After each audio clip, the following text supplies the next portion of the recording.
The following program contains violence, disturbing imagery, nudity, and, oh my God, why are you even watching this? Just run away. This shit is going to give you nightmares.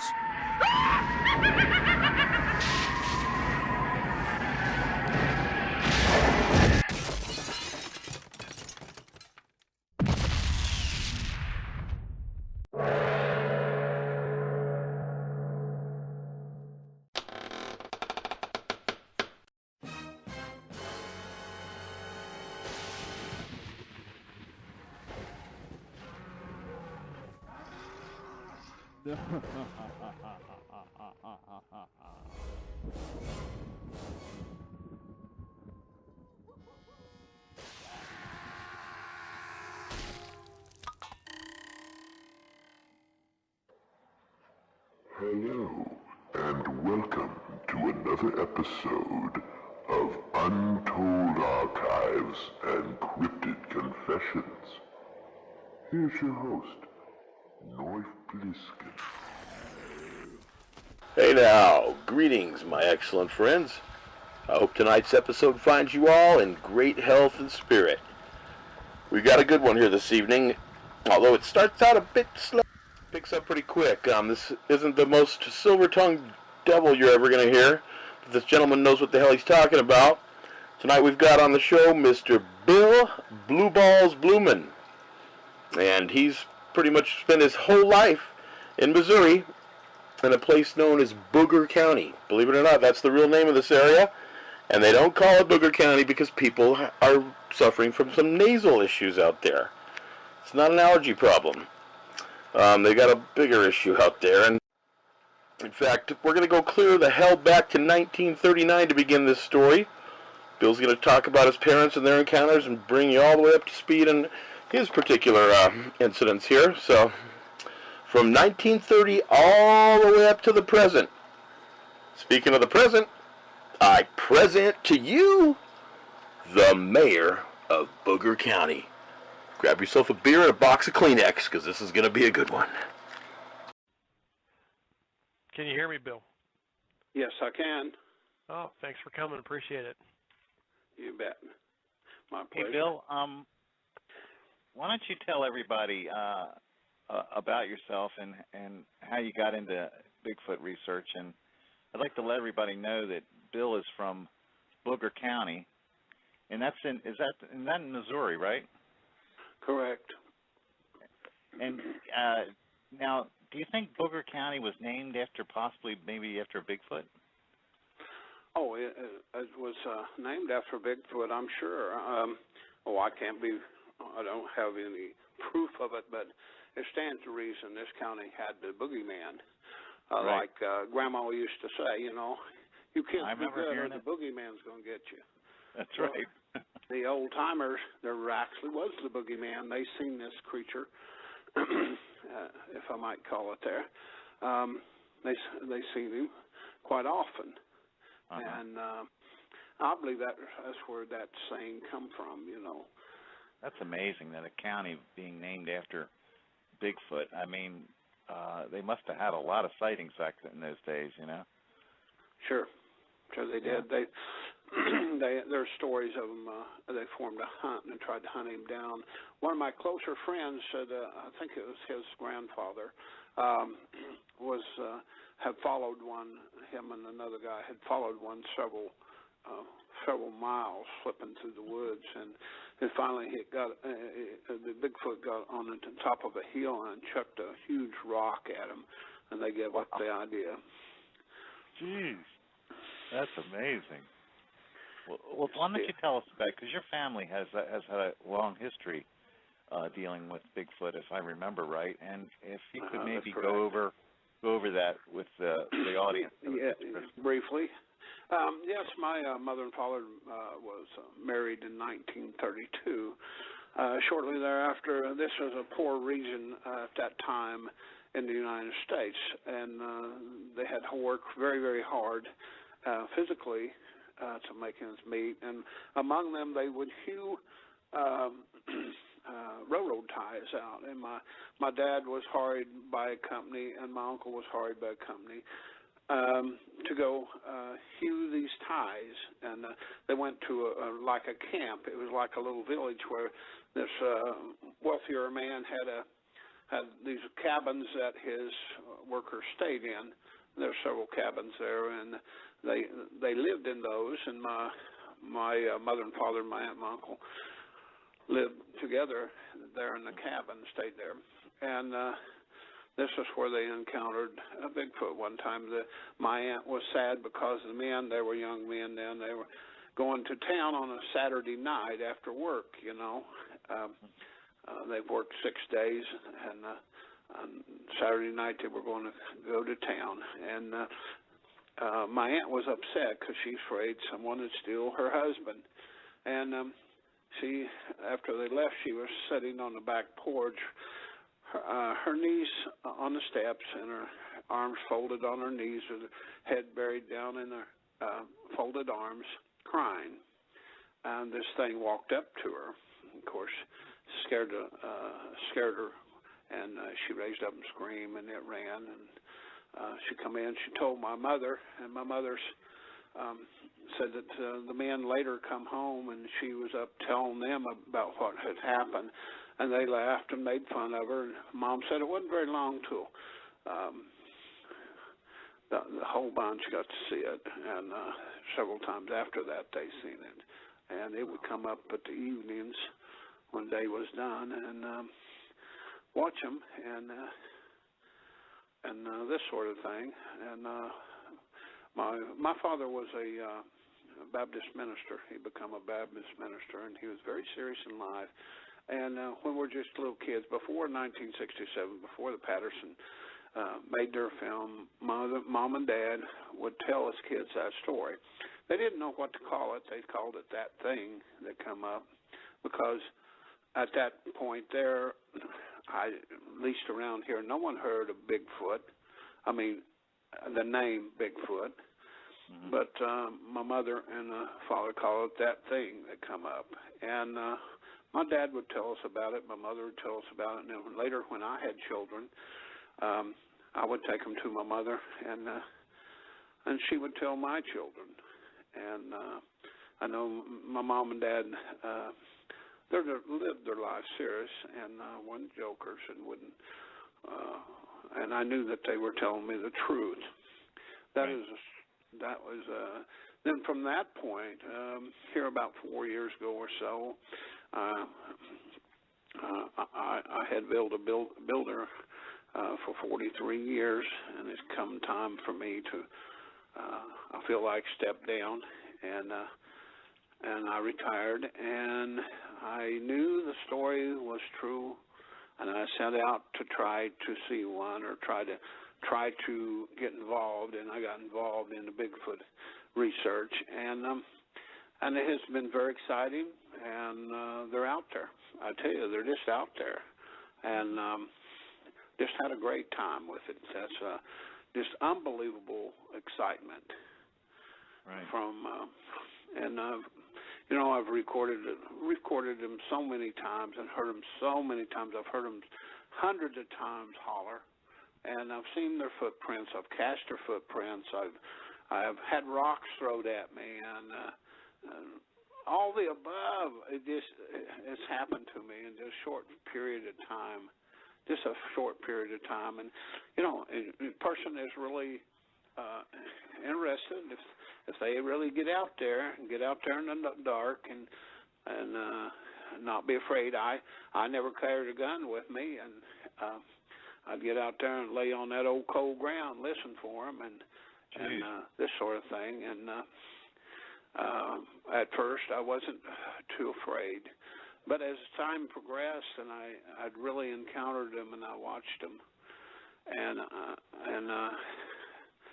having contact with them, it was so weird that I would go out and stay out all night. 4 o'clock, I'd come in, crawl into my bed 4 o'clock a.m., get in bed after being out all night, and I'd try to go to sleep, and I'd think of everything that had happened that night, and I would think, oh my gosh, Bill, are you crazy getting out there like this? I can't do this again. But you know, that night, come that nightfall, I had to go out there.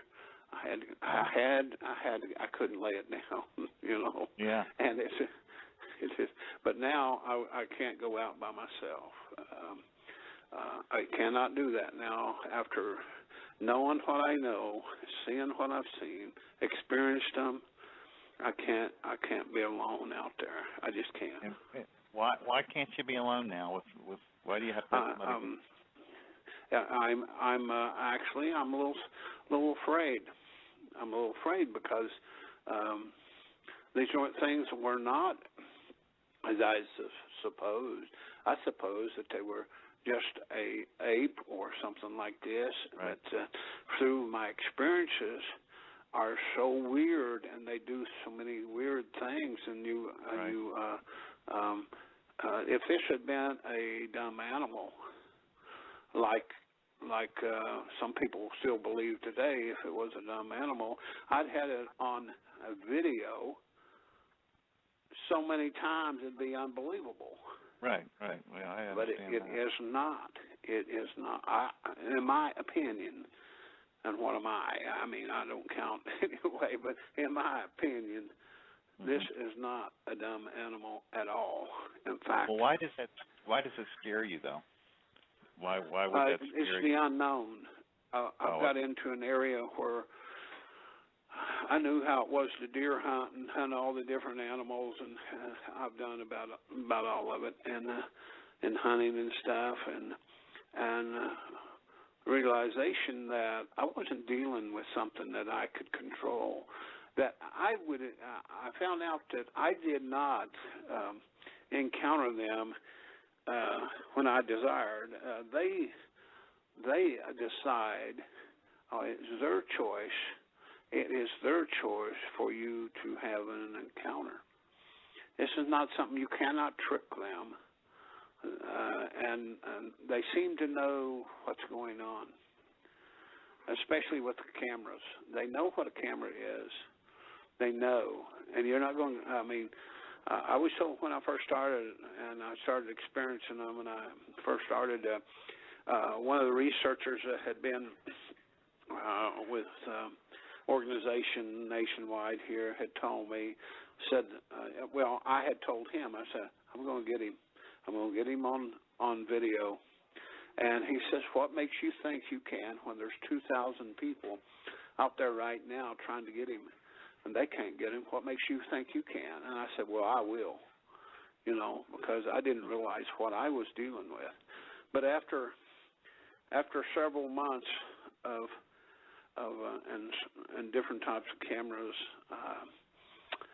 I had to call the man. I emailed him, and I said, you remember when you told me that? And he said, yes. I said, you're right. I can't get him on video. Mm-hmm. So he was different than I thought, a lot different than I thought. And can you tell the audience some of the things that were so weird to you that you saw in the forests around where you live that gave you that, I guess, a creepy feeling that you wouldn't want to be alone out there with them? Sure I will. The first time I seen them, there was two of them peeking around a tree at me. One was down low, one was up high. Mm-hmm. The one was up high. I have no idea how tall he was, but he was a big rascal. The one that below was right on the ground. He looking around. He comes out from behind the tree. He creeps up, you know, like he starts standing up. Now, I'm within 100 foot of him, not any over 100 foot. And he stands up beside the tree, and he watches me as I watched him. Mm-hmm. And as I was watching him through night vision, and if I would, move, if I held real still, everything, he just stared at me while I stared at him. But if I'd happen to move, move my arm or something, which you just naturally do, I mean, even if you try to stand still, you're going to move your body some. And when I would move, his eyes would change shape. They would go from, let's say, size of a quarter up to a silver dollar. I mean, unbelievable. Like a camera lens I never opening up. seen anything like that. And the light would come out of there so much, it was just like looking into a prism. It actually was. The light just shined. Unbelievable. Just unbelievable. It was to the point where it was like you were watching a science fiction movie, and this was the incredible whatever from the planet whatever with his eyes glowing and light coming out of him. I mean, it's just unbelievable. And then the many weird things that have happened trying to get him on video, the point that he would walk up on each side of the camera when the camera was so camouflaged, and I thought I had it hidden so well that he would walk up on each side of the camera. We'd find these footprints. And that camera, the one night I know, went off like 122 times or something like that. It was over 100 times. It went off and didn't get anything, nothing, except pictures of trees in front of the camera. And just stuff like that, when I decided to do things, it seemed like that he would know when I'd move a camera, trying to move the camera without him knowing it. He would know. He'd come back behind the camera again. I set up a mirror, a big mirror. Thought, I've got him this time, because he was coming, this building he was walking up. It was a home. He was walking up on the porch. And we hid the camera to where, and I'm talking about a camera, I'm talking about a spy camera, which is size of a penny. And he would come up to the audios, and he would rub the top of the audios, and he would sniff the audios, and we could hear him around and walk up on the porch. And I had the audio mic down inside a glove, just barely sticking out top of a glove, and these are H2. If you know what a H2 recorder is, I do. Yeah. They're made for music. Mm-hmm. They record music, and they're very, very. I think they're the greatest thing. You know, I'm sure that some of the other guys have more money. He's got more expensive stuff, but these are a couple $100 a piece. And he'd rub the top of it, and he'd go as he'd rub top of the mic. You know, right. And so on this glove, I found a button the size of the camera, and I sewed it on the glove, okay? A button the size of the camera now. I sewed it on and left it for a week or two. Right. And he's still coming right up there on the porch with it, because we could hear it on the audios. And then I took the button off one day, and I put the camera in the place of the button. Now the wires were inside the glove, and they run back into the house. There was a monitor inside the house. The wires that run the recorder, we couldn't use the batteries in the camera and in the audios, simply because the audios will go down in cold weather. They won't last no time. That battery gets cold and zap, it's gone. Right. So we had electric run out and to where that glove was, just a single wire, and then we followed that wire with these tiny wires back into the monitor. And he would, when we put up the camera, you would think that he wouldn't notice them.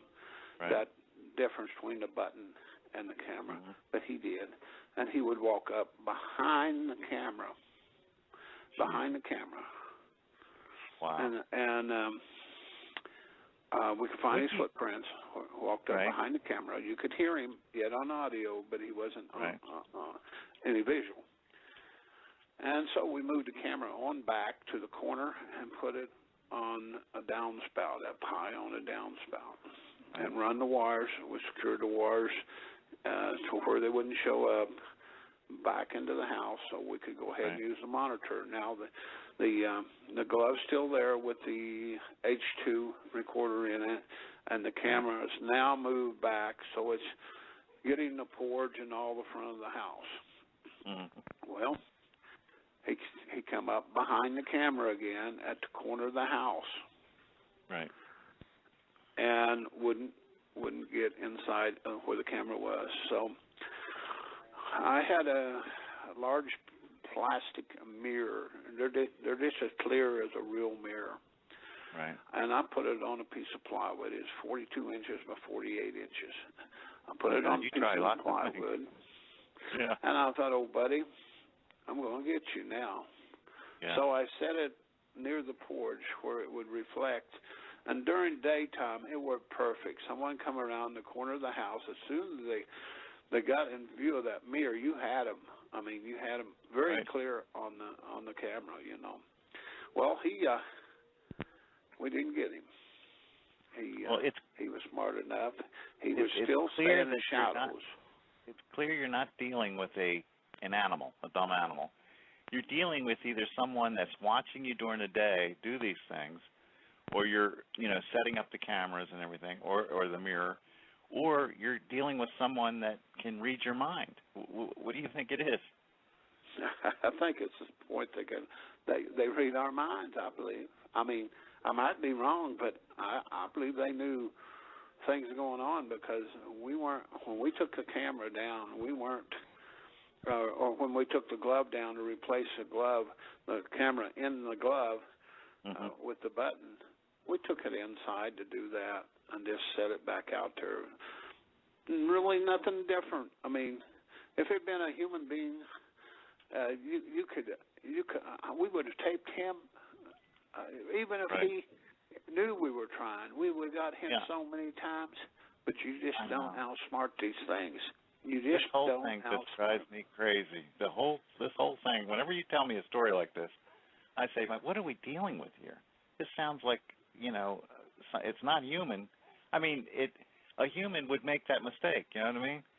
Either they're spying on you so well that they know that you're trying something, by taking the glove in, or they can read your mind. I mean, literally read your mind from out there in the woods. And if that's true, we'll never get them. I mean, the Patterson-Gimlin film just doesn't make sense to me.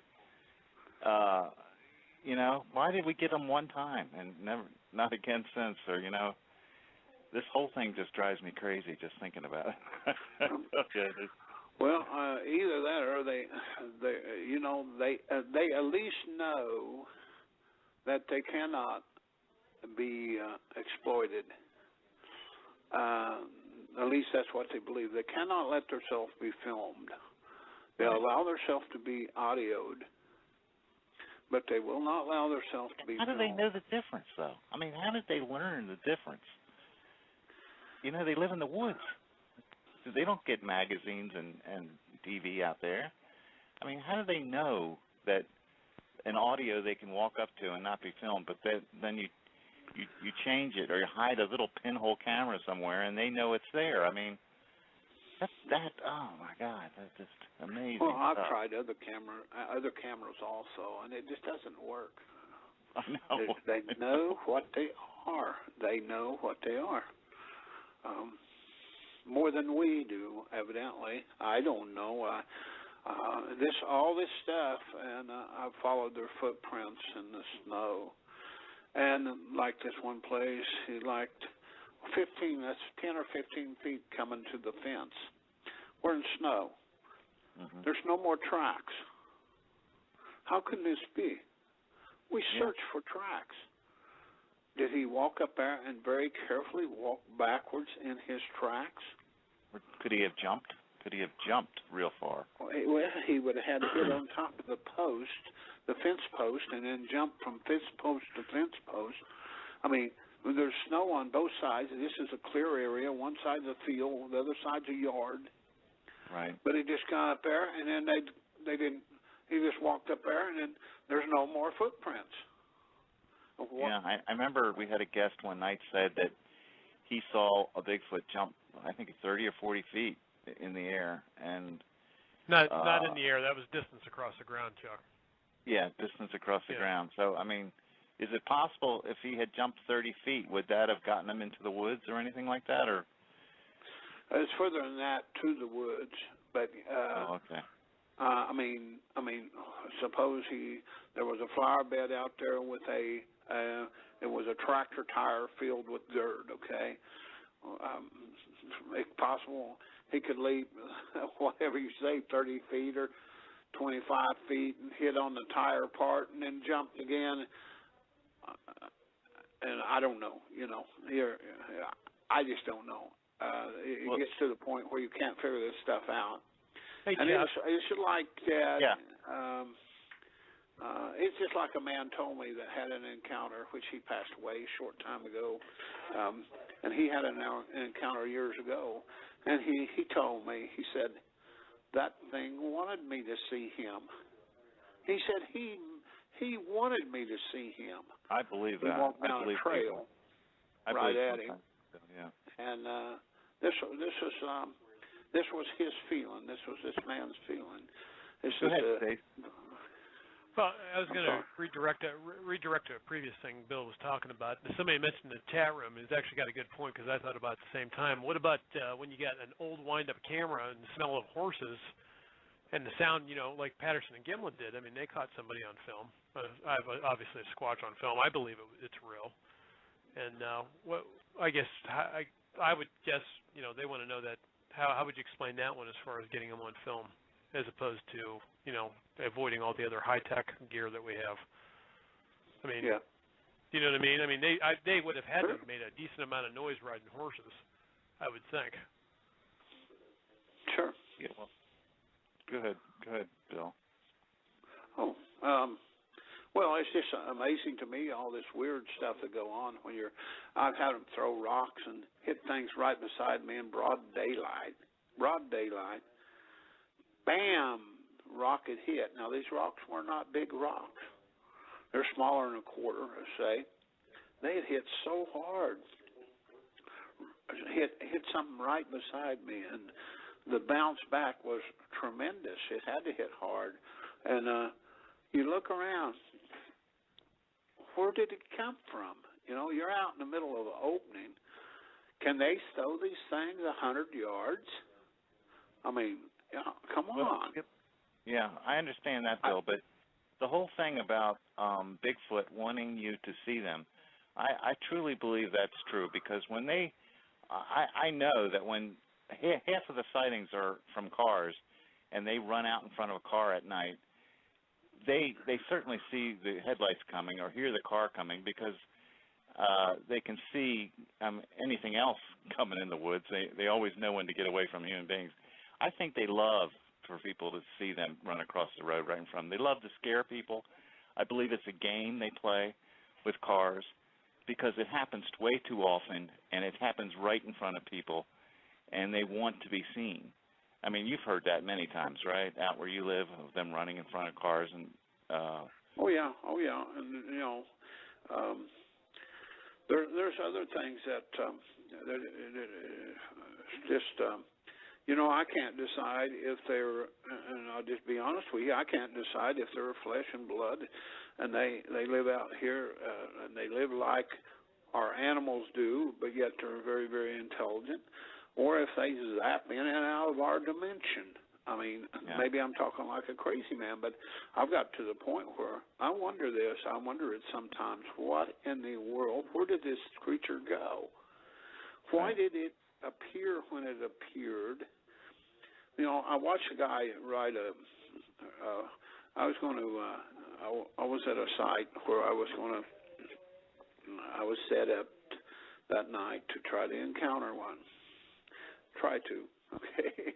And this guy is riding a four-wheeler there, and there's gravel there, and he's wrapping that thing up, sliding and throwing gravel everywhere, and just cutting a big shine, and just crazy. I mean, it's just noisy and stuff. This four-wheeler going on, and ATV, and he's throwing gravel and sliding and just cutting the shine.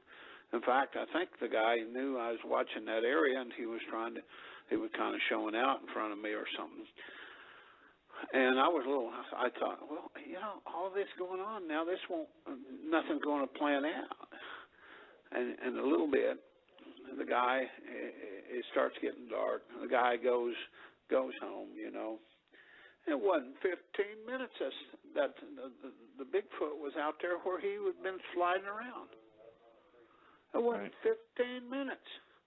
And if this had been a cautious animal, would he have walked back out there? But does he know that the man's gone home and won't be back for the rest of the night? Sure. He's got to know, or he wouldn't be out there, you know.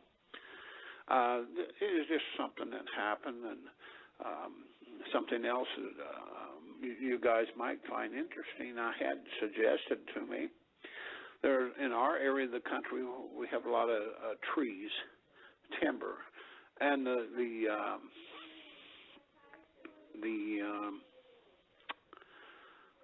electrical companies put these power lines, and the huge power lines run for miles and miles across country, and they cut right through the trees.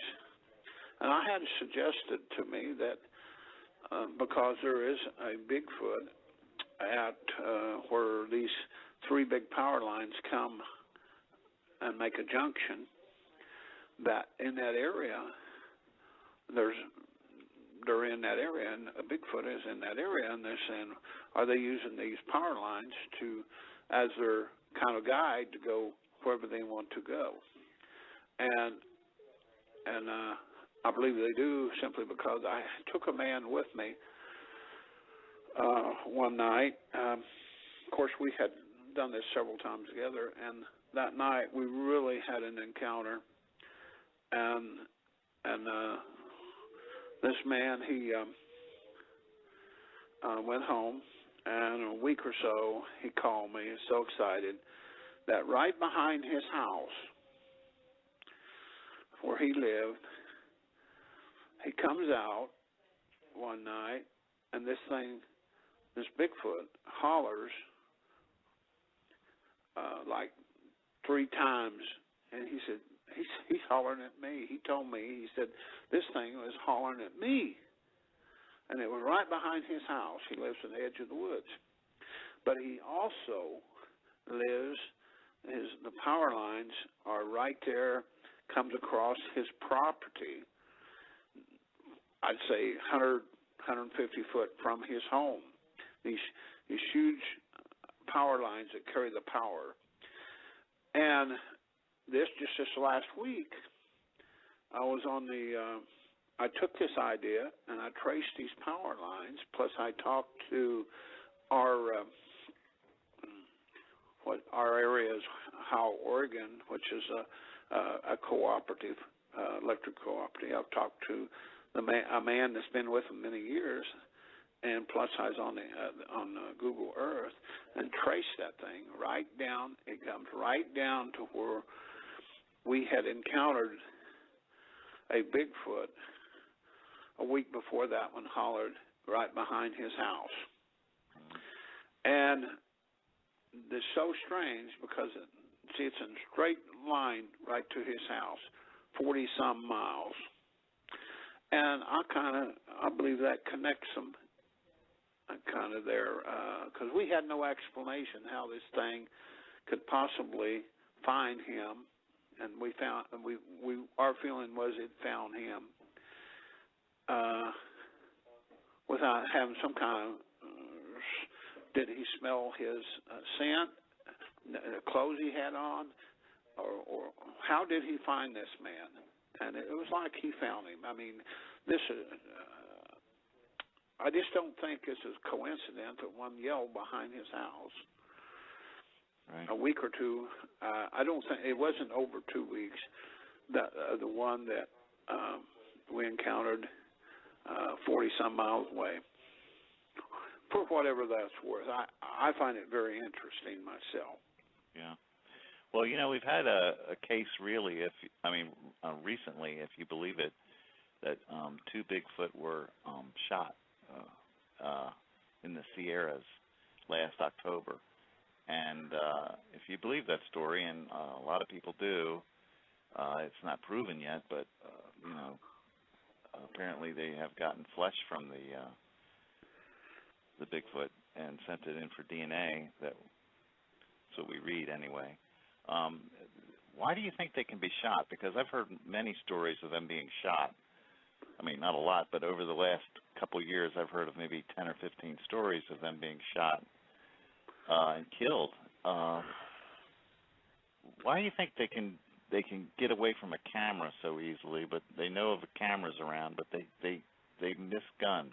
They sort of are not real good with picking up someone shooting at them.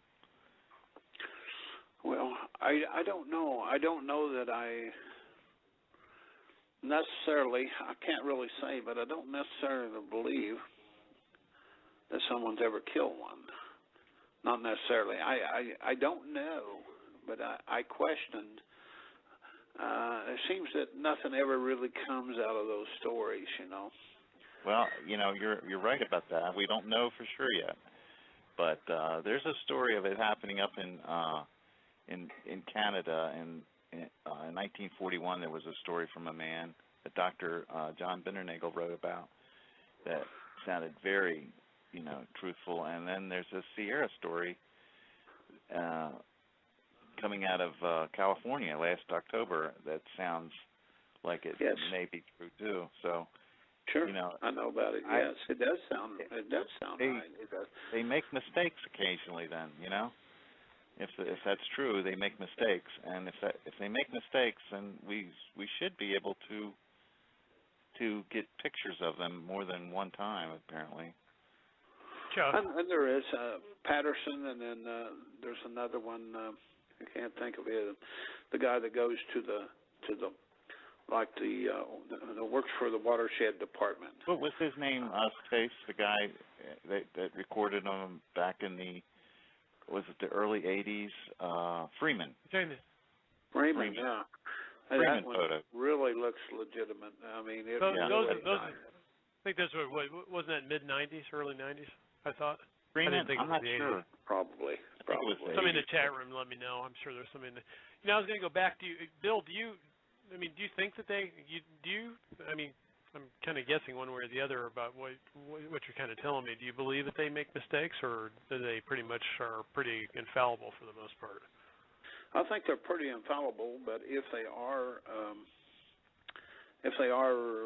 flesh and blood, they're going to make mistakes, which they may be.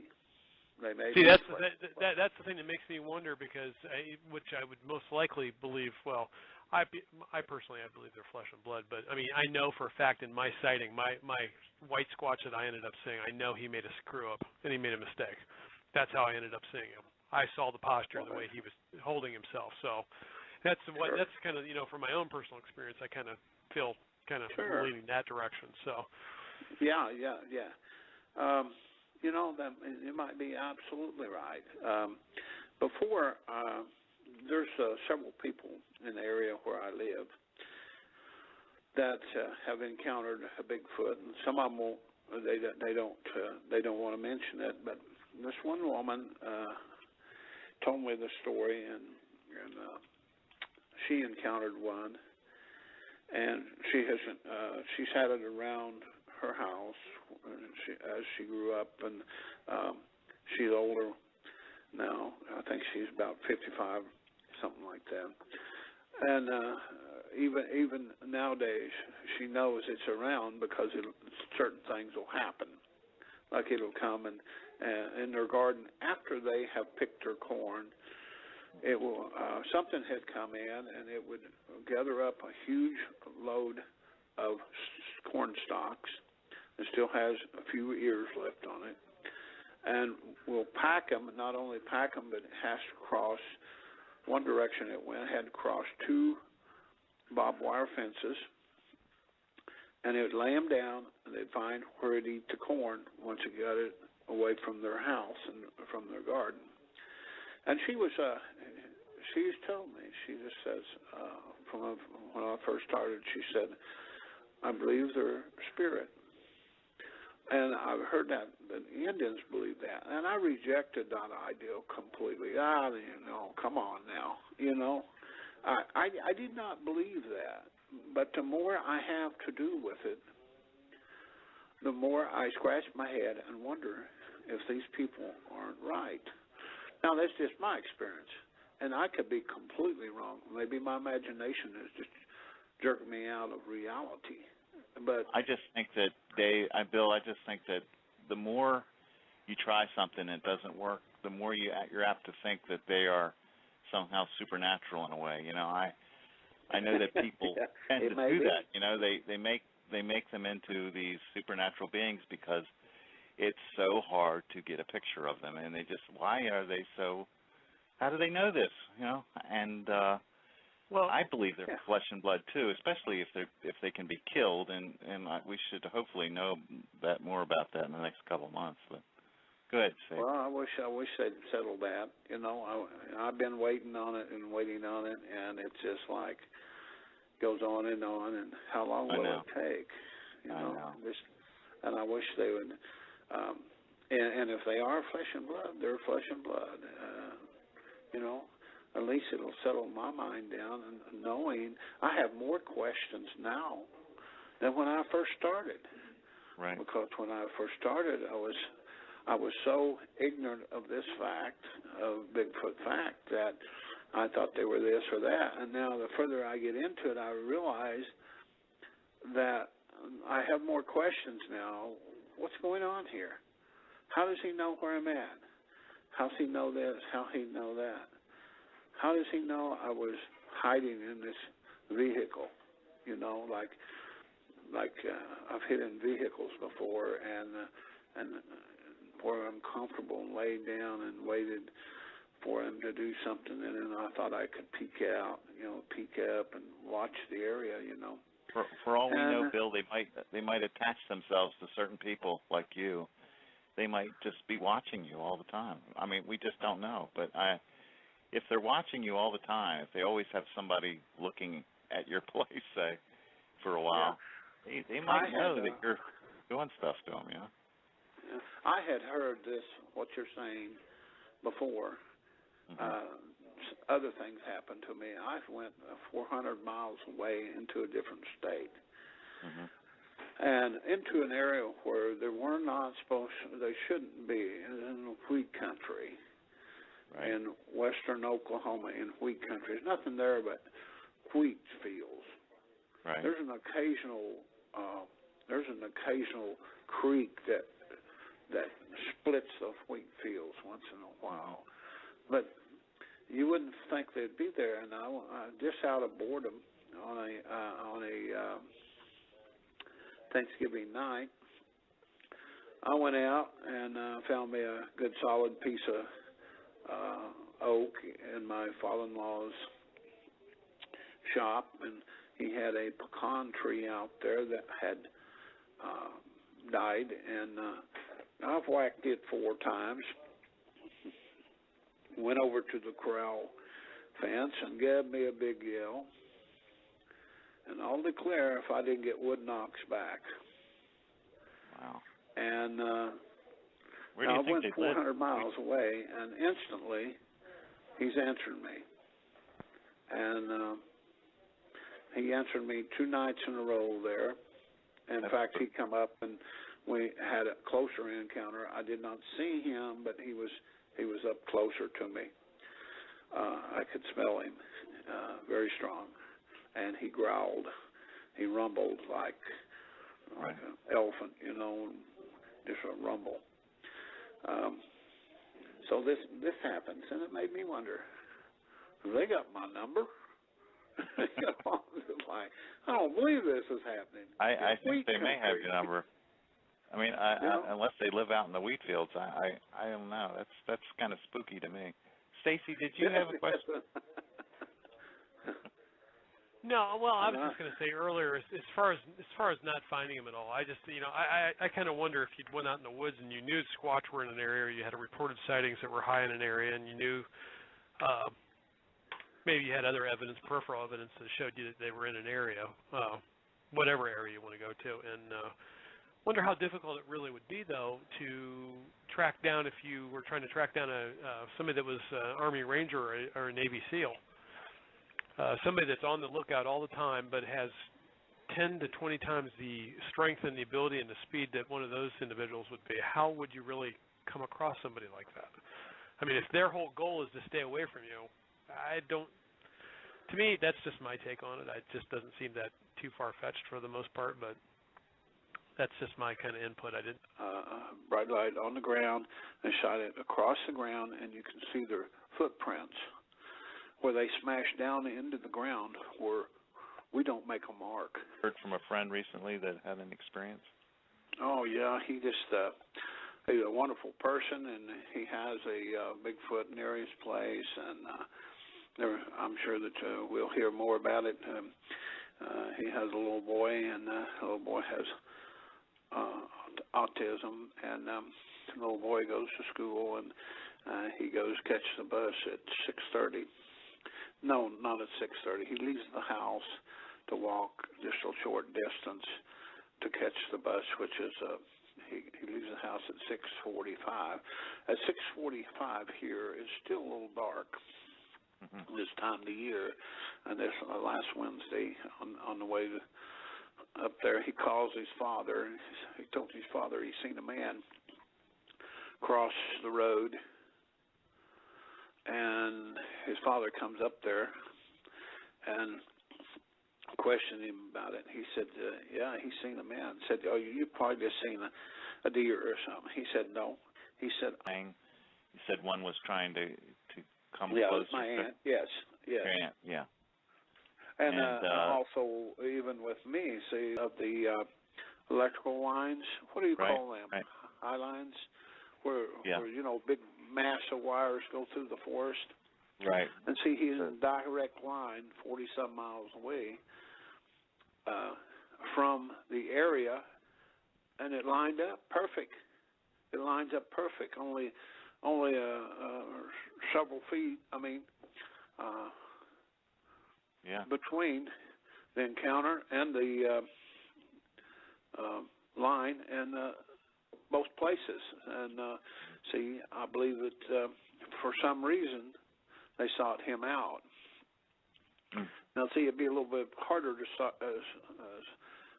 seek me out because I'm in a very populated area. Right, although I have encountered him in a populated area where the houses were 50 yards apart and sometimes 100 yards apart. Yeah. In every direction, practically. Some of them a quarter mile apart.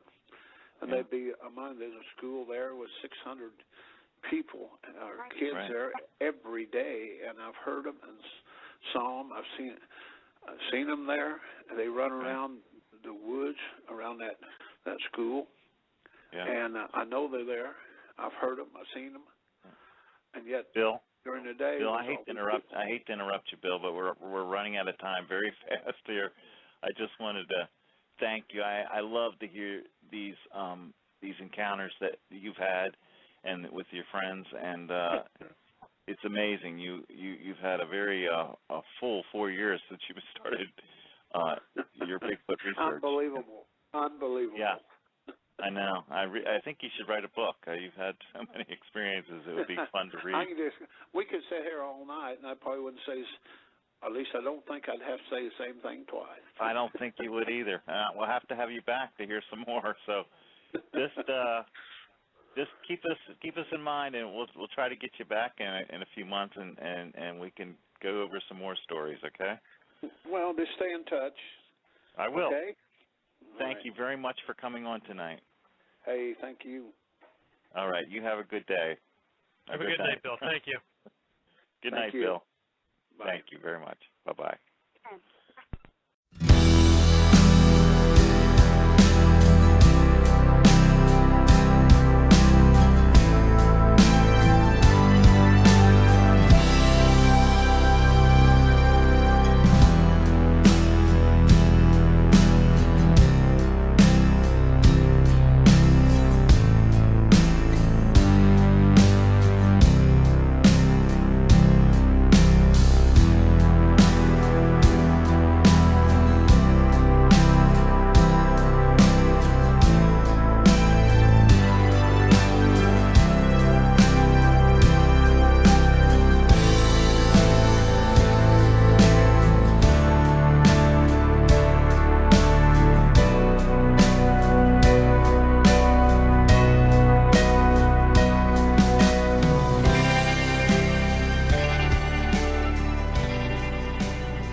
Sasquatch.